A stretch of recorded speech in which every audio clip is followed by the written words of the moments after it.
Este viernes 15 de julio, desde las 3 de la tarde, DUCI y el Colegio de Arquitectos del Perú realizarán la segunda exposición de la visión y objetivos del primer dossier de planificación territorial del Perú, evento respaldado por el Congreso de la República, la Asociación de Municipalidades del Perú, el Gremio de la Construcción de la Cámara del Comercio de Lima y la Corporación Financiera Internacional. Conoce las estrategias para establecer el desarrollo y las soluciones que necesita nuestro país, vía Facebook Live. Sé parte de la transformación territorial del Perú. Te esperamos.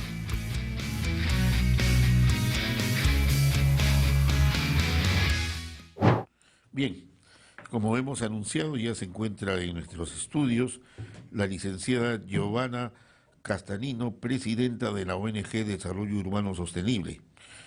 Ellos van a hacer un evento este viernes en el Congreso de la República, denominado Primer Dossier de Planificación Territorial del Perú. Es organizado por la ONG Desarrollo Urbano Sostenible y también por el Colegio de Arquitectos del Perú.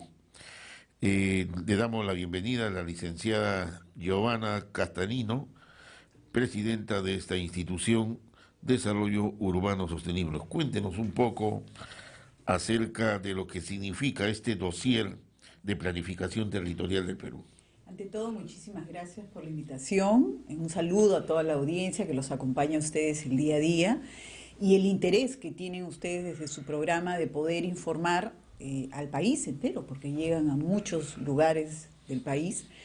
Este evento nace en base a una necesidad evidente que hemos visto, que se ha evidenciado profundamente durante la pandemia que vivió el país y el mundo entero, donde podemos determinar de que no tenemos la infraestructura necesaria, y no hablo solamente de hospitales, sino por ejemplo de servicios que la población requería en su momento y en la actualidad también para poder cumplir, digamos, con los protocolos sanitarios, tener el cuidado de manos, higiene para no contagiarse del COVID, y producto de eso hay miles de peruanos que han fallecido. Entonces el colegio y la Organización de Desarrollo Urbano Sostenible, a quien tengo el honor de presidir, decidimos establecer cuáles son esas debilidades que realmente vienen siendo mal implementadas dentro del país y que nos han conllevado propiamente a que lleguemos a estos límites que se reflejan en un malestar social y todo lo que estamos viviendo en la actualidad. Entonces la idea es planificar el país. Hemos podido concluir de que nunca ha existido en los 200 años de la República una planificación efectiva. Todo lo que se ha venido desarrollando, lamentablemente, en el país ha sido producto o del color político o del populismo del momento que se ha dado a través de una política mal llevada. La idea es poder, de alguna forma, reunir a todos los actores, y para esto el colegio ha convocado a las 33 regiones y zonales que tiene el Colegio de Arquitectos del Perú, para poder, a través de estas regiones, digamos, representadas por un planificador de la zona, experto, que conoce, digamos, su provincia, su localidad, nos informe de cuáles son las debilidades en términos de infraestructura y planificación que han venido surgiendo la última década. Por otro lado, también hemos convocado a 17 instituciones del Estado, como el Ministerio de Vivienda, de Transportes, el Ministerio del Ambiente, Bienes Nacionales, entre otros. CEPLAN, por ejemplo, que sabemos que cumple un rol muy importante en la planificación, y la idea de convocar a todos estos actores que son parte de una planificación de país es poder determinar dónde es que el Estado falla, por qué no llega a esas comunidades, por qué no suple de esos servicios, por ejemplo, de agua, ¿no?, de hospitales, de colegios, fuentes de trabajo dentro de la comunidad. Sabemos, por ejemplo, que en el hemisferio norte y sur de la capital de Lima, muchas personas se trasladan 2 horas de ida y 2 horas de vuelta para buscar un trabajo y poder ganar 200 soles más al mes, cuando ese tiempo podría ser mejor empleado no solo en su familia, sino también en estudios o otras actividades que permitan que esas personas tengan calidad de vida o que puedan evolucionar económicamente. Entonces vemos que la infraestructura es un mal que sufre en la actualidad del país, y es a nivel nacional. Nosotros hemos querido realizar este trabajo que va a empezar propiamente ya con la participación de todos estos actores este día viernes desde el Congreso de la República, donde esta labor está respaldada por el propio Congreso de la República. Propiamente el congresista Wilman Helera es el que tiene la gran preocupación de sacar adelante esta iniciativa. Estamos también respaldados por la Asociación de Municipalidades del Perú, AMPE. Asimismo también está la Cámara de Comercio de Lima, el gremio de la construcción, y finalmente como órgano internacional tenemos al Banco Mundial a través del programa del IFC, donde ellos... Ahora, sí. esta experiencia que nos parece que es muy importante, prácticamente sería la base de un plan de gobierno para cualquier partido político que se presente en el futuro, porque acá ustedes están dando lineamientos de esas necesidades que a veces cuando estamos en campaña electoral se ofrecen cosas que no se pueden hacer, y cuando al final de cuentas tienen que asumir la responsabilidad de conducir el país, al final es muy poco o de repente casi nada de lo que se hace por estas necesidades, ¿no? Exactamente, así es. O sea, estamos en un año electoral, lo sabemos, de gobiernos locales, y hay una línea que divide al gobierno central de los gobiernos locales, cuando el Perú es uno y las necesidades son unas en cada comunidad. Entonces no podemos determinar, digamos, cuál es la necesidad precisa si propiamente nosotros podemos ver, por ejemplo, que venimos tratando de alguna forma articular con el Ministerio de Vivienda, PCM y el Distrito de Ancón. Propiamente la organización viene trabajando hace casi una década para poder impulsar lo que el Distrito de Ancón busca. Y nosotros lo hacemos en representación de la comunidad, que son los gremios que nos han convocado desde el año 2011, cuando se archivó el puerto Santa Sofía. Y ellos buscaban el desarrollo, no necesariamente del puerto, que fue, yo en ese momento recuerdo que estaba dividido el distrito en dos, la mitad quería que sí, la mitad que no, porque tenían sus propios, digamos, argumentos. Pero en unanimidad ellos buscan el desarrollo del distrito. Pero no se puede hacer absolutamente nada porque hace 30 años están esperando a través de los diferentes gobiernos que llegue el agua. Y al día de hoy no llega. ¿Cómo podemos explicarnos que el Ministerio de Vivienda tenga casi 4 años tratando de decidir, entre comillas, que va a firmar un convenio con el Distrito de Ancón para empezar a articular este gran proyecto del agua? Es inexplicable. Nosotros como organización... Ahora, Ancón pertenece a Lima. Ancón pertenece a Lima, pero también el IMP, después de casi 2 años de insistencia, se firmó un convenio entre el IMP y el Distrito de Ancón, ¿ya? Pero el Ministerio de Vivienda, yo diría que es, la verdad, inexplicable, como a cada gestión que hacemos, sale el ministro o salen los viceministros y hay que volver de nuevo a sentarnos, explicar el proceso, y cada autoridad que llega o funcionario tiene una teoría o una explicación distinta y tenemos que encauzarnos, pero cuando ya está encauzado se cambia nuevamente. Entonces es inexplicable que tengamos 4 años de gestión y absurdamente no podamos concluir, digamos, esa articulación ni con la PCM ni con el Ministerio de Vivienda. ¿Y la población de Ancón qué? Esto no va a beneficiar solo a Ancón, esto va a beneficiar a toda la periferia norte y a todo el norte chico. Estamos hablando de casi 4 millones de personas que no esperan estos 4 años. Ellos vienen hace casi 3 décadas esperando por estos procesos. De la misma forma, hay muchos procesos en diferentes partes del Perú. Hemos hablado con Tumbes, y Tumbes nos hace referencia exactamente la misma problemática. Desde el año 2011 han hecho diversas gestiones para tener los servicios de agua y no llega el agua. Definitivamente que a nivel del Ejecutivo vemos estas incongruencias, digamos, en la forma de gobernar, lamentablemente. Sí.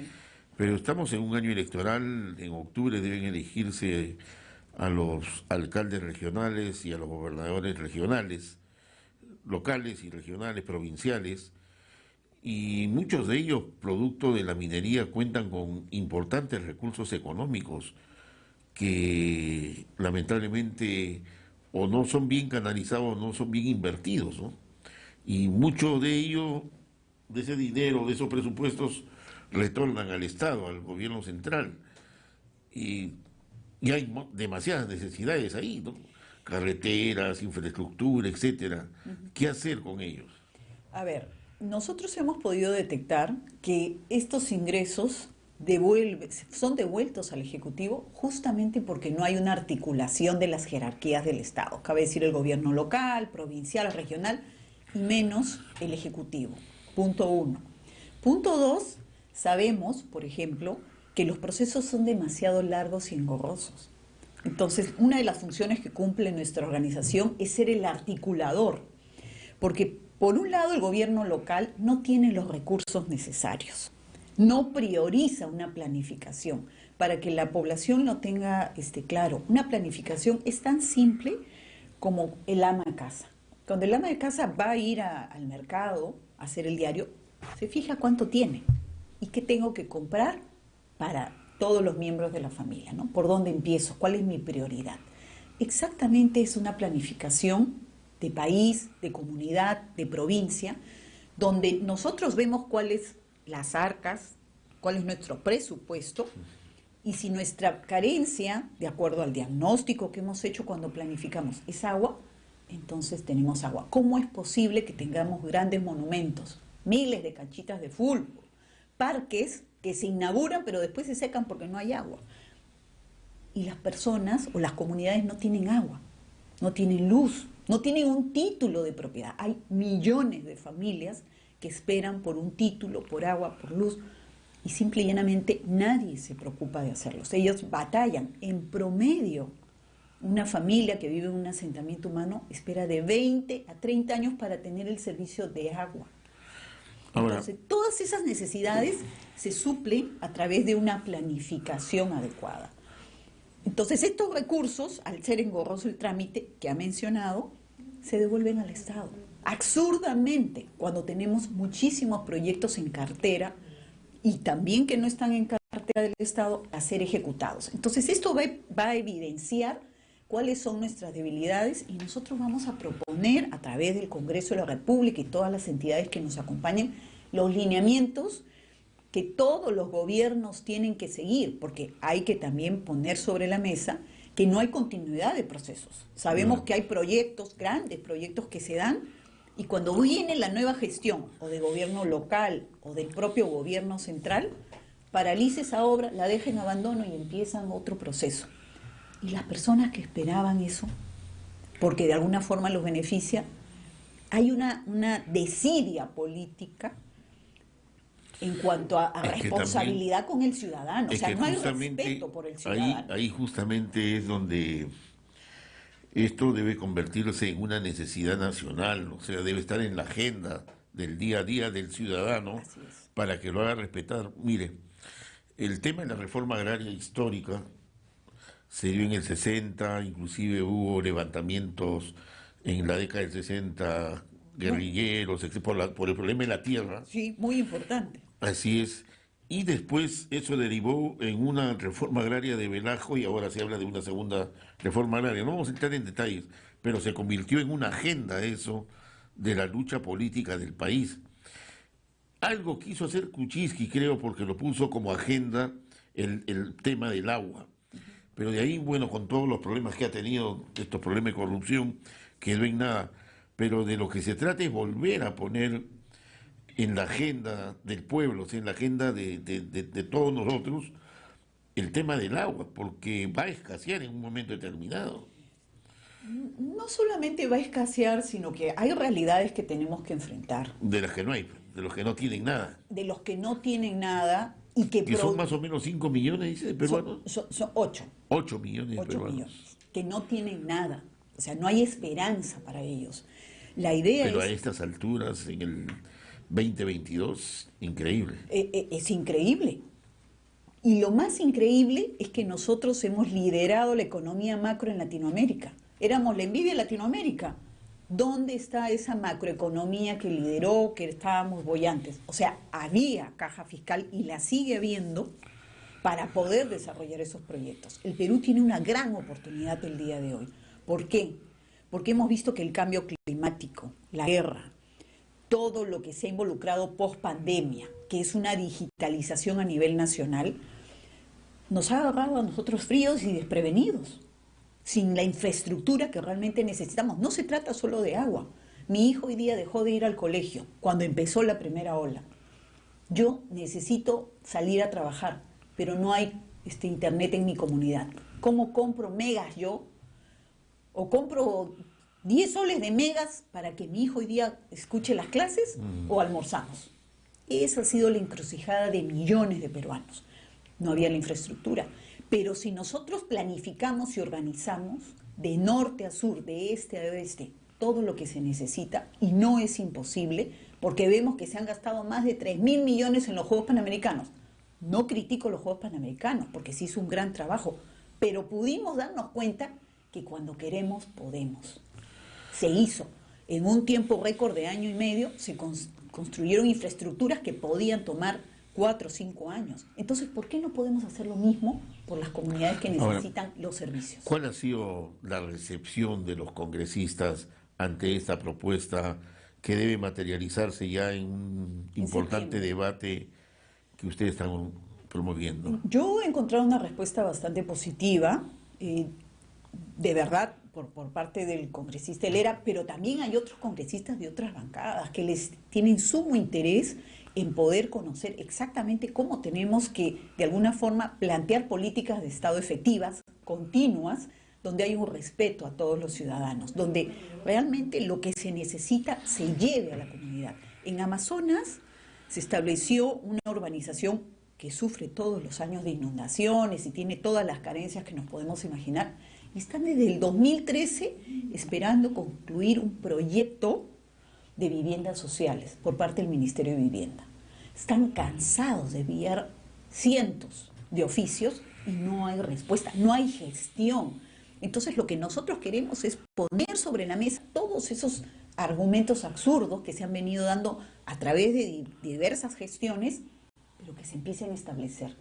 Y esos lineamientos y ajustes, no queremos inventar nuevas leyes ni cambiar porque estamos cansados de empezar de nuevo, sino hacer los ajustes necesarios para que esto sea efectivo y la población empiece a sentir que hay autoridad, que hay alguien que nos representa. Eso significa decisión política. Completamente. A mí me dicen no hables de política, yo soy apolítica, he tenido muchos acercamientos con los políticos, los cuales mantengo respeto. Hay grandes políticos, pero la gran mayoría no cumple su función de responsabilidad y representación ante su comunidad, ¿no?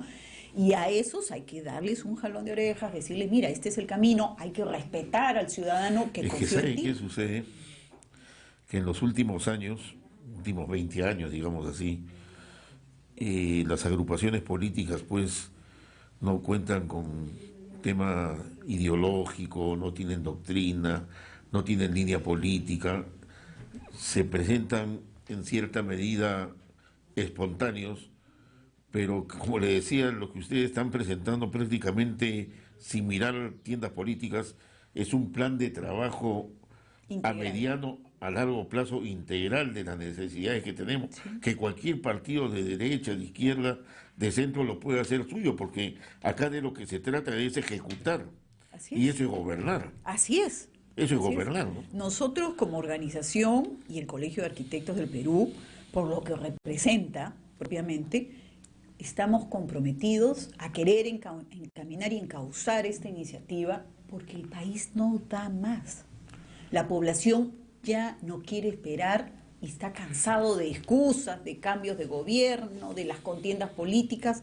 Como bien mencionas, lamentablemente se ha perdido la ideología, el amor al país, el compromiso que uno tiene desde un partido político. Yo respeto todas las opiniones políticas, de derecha, de izquierda, de centro, pero valgan verdades, el compromiso es con todos los ciudadanos y tenemos que hacer valer eso como organizaciones de la sociedad civil que representamos, y esa es la función que nosotros tenemos. El colegio también está impulsando, fuera de este gran trabajo de planificación integral de país, donde todos los actores somos parte de, y el ciudadano lo representa, un proceso de certificación de planificadores. A ver, ¿Cómo puede ser de que entra un partido político, ya sea de un gobierno local o del gobierno central, y el planificador es el que me apoyó en la campaña y no tiene los conocimientos necesarios? Puede tener la voluntad, pero no la experiencia ni los conocimientos. Sabemos que los planificadores, que no necesariamente tienen que ser arquitectos, deben de contar con ciertos requerimientos. Entonces tienen que estar calificados para esto, para hacer un trabajo efectivo dentro de su comunidad, y tienen que ser de su comunidad. También hay otros casos que ahorita comento que se han dado, pero la idea es que se empiece a requerir la calificación de profesionales que estén aptos para hacer este trabajo y que sepan convocar y liderar los retos que su comunidad requiere. Por otro lado, deben de ser de la comunidad. Hemos visto casos, por ejemplo, en Arequipa, que se planificó una ciudad y se convocó una empresa española. Digo yo, un extranjero sabe más que alguien de su comunidad. O en la reconstrucción del norte, a una empresa inglesa, ¿no? En la reconstrucción del norte hemos visto, y ayer tuvimos una sesión en el comité donde había un representante de La Libertad. Trajeron, bueno, lo está haciendo una empresa inglesa, pero trajeron planificadores de Lima. Los de Lima no saben lo que nosotros buscamos. No todos quieren cemento y ladrillo. Así es. Hay que ver cuál es la necesidad, y las costumbres. Dentro de mi diagnóstico yo evalúo cuál es mi cultura, cuál es mi realidad geográfica, mis recursos naturales, qué busca la comunidad. Entonces, si es agrícola, potencialicemos lo agrícola. Si es turística como el Cusco, entonces se potencializará el Cusco. Y así. Ahora, cada región tiene sus propias características. No es igual planificar en Piura que en Puno. Sabemos que son realidades diferentes y necesidades diferentes. Entonces hay que saber diferenciar, sin dejar de pensar de que todos somos un Perú y que tiene que estar articulado propiamente. Finalmente, ¿cómo se va a desarrollar el evento del día viernes? El evento lo vamos a transmitir vía Facebook Live porque nos interesa que la población esté informada. Les pedimos a todos que estamos a través de redes, tanto del Colegio de Arquitectos del Perú como de la Organización de ¿De qué horas a qué hora va a ser? De 3 a 5 de la tarde.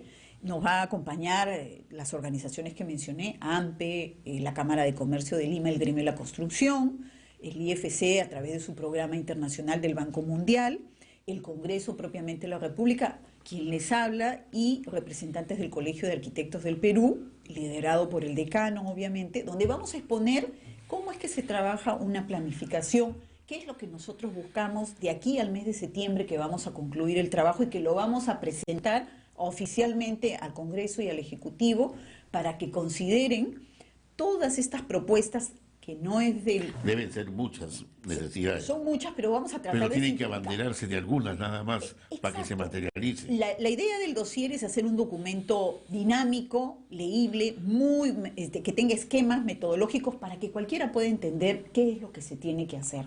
Pero hay lineamientos, como tú dices, que se tienen que embanderar y obviamente adoptarlos en el bien del país entero, que eso es lo que estamos buscando desde la organización y desde el Colegio de Arquitectos. Muy bien. Licenciada Giovanna Castanino, muchas gracias por su visita.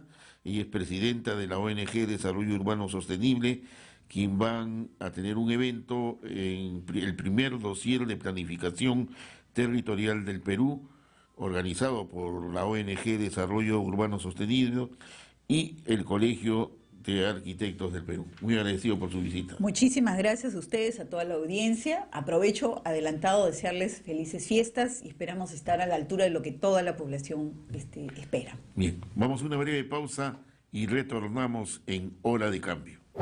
Este viernes 15 de julio, desde las 3 de la tarde, DUS y el Colegio de Arquitectos del Perú realizarán la segunda exposición de la visión y objetivos del primer dossier de planificación territorial del Perú, evento respaldado por el Congreso de la República, la Asociación de Municipalidades del Perú, el Gremio de la Construcción de la Cámara del Comercio de Lima y la Corporación Financiera Internacional. Conoce las estrategias para establecer el desarrollo y las soluciones que necesita nuestro país, vía Facebook Live. Sé parte de la transformación territorial del Perú. Te esperamos.